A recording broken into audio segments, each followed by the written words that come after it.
The storm came fast across the Wyoming plains, rolling in like a dark wall that swallowed the horizon. Lightning flashed through the purple clouds, turning the dusty land white for a heartbeat before dropping it back into shadow.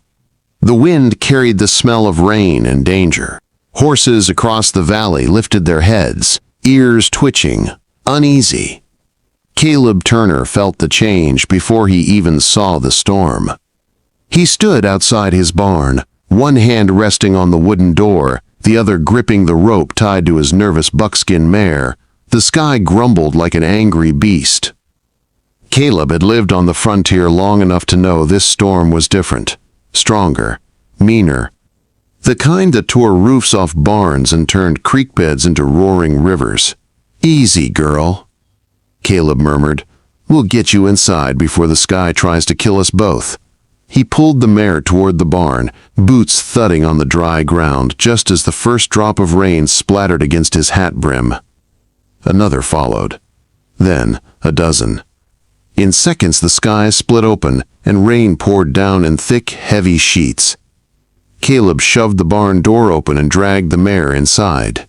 The thunder cracked so loud it felt like the ground jumped under his feet. Caleb secured the mare and checked the stalls, making sure nothing loose could fly around when the wind hit.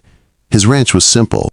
Just him, his horses, a few cattle, and the memories of a life he used to share with people he'd lost. Living alone had become a habit, easier than facing the world outside his quiet land. He was about to close the barn door when he heard it. A faint sound carried on the storm's roar, a voice, or maybe three. Caleb froze, gripping the edge of the barn door as another flash of lightning lit the yard. The rain blurred everything, but he could make out three shapes moving fast across the mud, stumbling, fighting against the wind. Women. The storm shoved them sideways, nearly knocking one to her knees. Caleb didn't think. He yanked the barn door open wide. "Get inside," he shouted. They ran for it, skirts soaked, hair plastered to their faces.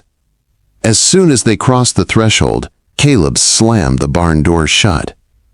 The wind hit it immediately, rattling the wood so hard it shivered.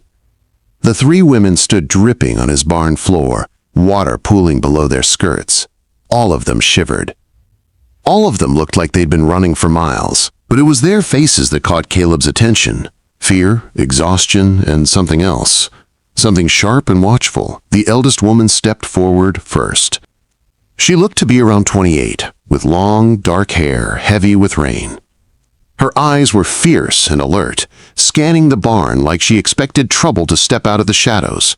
"Thank you," she said, breathless. We had nowhere else to go." The second woman moved beside her, auburn hair, blue eyes. Younger, maybe 24. She had a cut on her cheek and dirt smeared on her dress. Her gaze locked on Caleb with a mixture of suspicion and challenge. The third woman stayed a step behind the others. She seemed barely 20. Pale, fragile-looking. Her blonde hair clung to her thin face, and she shook like the cold had sunk into her bones. Caleb raised both hands slowly, showing he meant no harm. "You're safe from the storm in here," he said. "Name's Caleb Turner. This is my ranch." The eldest straightened, protective even through her shaking. "I'm Eleanor," she said. She gestured toward the auburn-haired sister. "This is Joe," then to the youngest, "and this is Lily." All three names were said too quickly, too carefully. Fake, Caleb thought. But folks running from trouble sometimes needed false names to survive. He didn't judge them for it. "You three traveling alone in a storm like this?" he asked. Joe lifted her chin. "We didn't have a choice," Caleb didn't push. He'd seen desperation before. It had a look of its own. He grabbed an old blanket from the wall and walked it over, laying it across Lily's shoulders. She flinched at first, then wrapped it tight around herself, nodding a silent thank you. "You can stay here until the storm passes," Caleb said. "It'll blow hard for a few hours." Joe raised an eyebrow at him. The challenge in her eyes was unmistakable. "Think you can handle all three of us?" she asked, her voice rough from cold but carrying an edge Caleb couldn't quite read. Eleanor shot her a warning look, but Joe didn't back down. Caleb held her gaze calmly. "I reckon I can manage," he said. The wind slammed the barn again, hard enough to shake the rafters. Lily jumped and pressed close to her sisters. Caleb noticed the bruises, faint but real, on Eleanor's forearms. He noticed the way Joe kept glancing at the barn door, like expecting it to burst open. And he noticed Lily's terrified eyes, wide and glassy, like she hadn't slept in days. Something was wrong. Something worse than the storm. "We'll be out of your way by morning," Eleanor said quickly. "No rush," Caleb replied. "Storm this strong? It's dangerous to be out there. It's dangerous for us to stay still too long," Joe muttered under her breath. Caleb's jaw tightened. He knew that tone. He knew what fear disguised as anger sounded like. He'd heard it in himself once. "Whatever trouble you're running from," he said quietly, "you don't have to face it tonight." For the first time since they stepped inside, Eleanor's hard expression softened. "Just a little, thank you," she whispered. Caleb nodded and began checking the barn doors again. The storm was no small thing, but as he worked, he couldn't shake the feeling settling heavy in his chest. These three women weren't just lost travelers. Someone was hunting them. And if that someone found their way to Caleb's ranch, everything in his quiet world was about to change. The storm rolled on through the night, pounding the land until the earth turned to mud and the barn roof shook with every gust. Caleb worked in silence beside the sisters, checking that nothing inside could fall or cause harm. Every time thunder cracked, Lily jumped, clutching the blanket tighter around herself. "You three must be freezing," Caleb said. "There's a potbelly stove in the tack room. I'll get a fire started."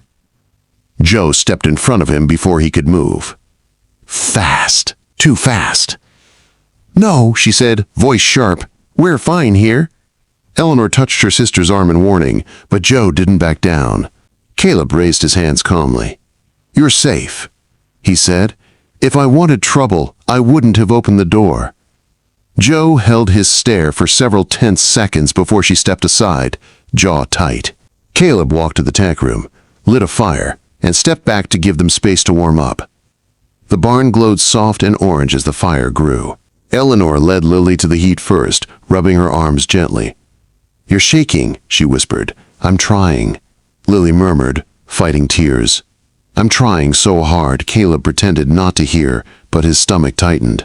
Whatever they'd been through had carved fear into the smallest sister, so deeply it showed in the way she breathed. Joe, meanwhile, paced like a caged animal. Caleb cleaned tools, refilled water buckets, checked the horses, anything to keep his eyes busy and give them privacy. But he couldn't ignore the strange tension humming in the barn. Finally, he spoke softly. "Whoever hurt you three, is he close by?" Eleanor froze. Joe stopped pacing instantly. Lily's shoulders went stiff. For a moment, none of them answered. Then Eleanor stepped closer, the firelight catching her face. There was exhaustion there, and a grief that made Caleb's chest ache. "We're not ready to talk about it," she said carefully. "But you're right, someone is following us." A gust rattled the barn walls. Caleb didn't flinch, but his eyes sharpened. "After all three of you," Joe laughed once, humorless and hard. "Oh, he wants all of us, in different ways." "Joe," Eleanor warned. "No," Joe snapped. "He deserves to be named." She turned to Caleb. "His name is Richard Hale. He owns land, businesses, lawmen. He acts like he owns people too, including us." Caleb's jaw tightened until it hurt. "He kills someone?" he asked. The silence that followed gave him the answer.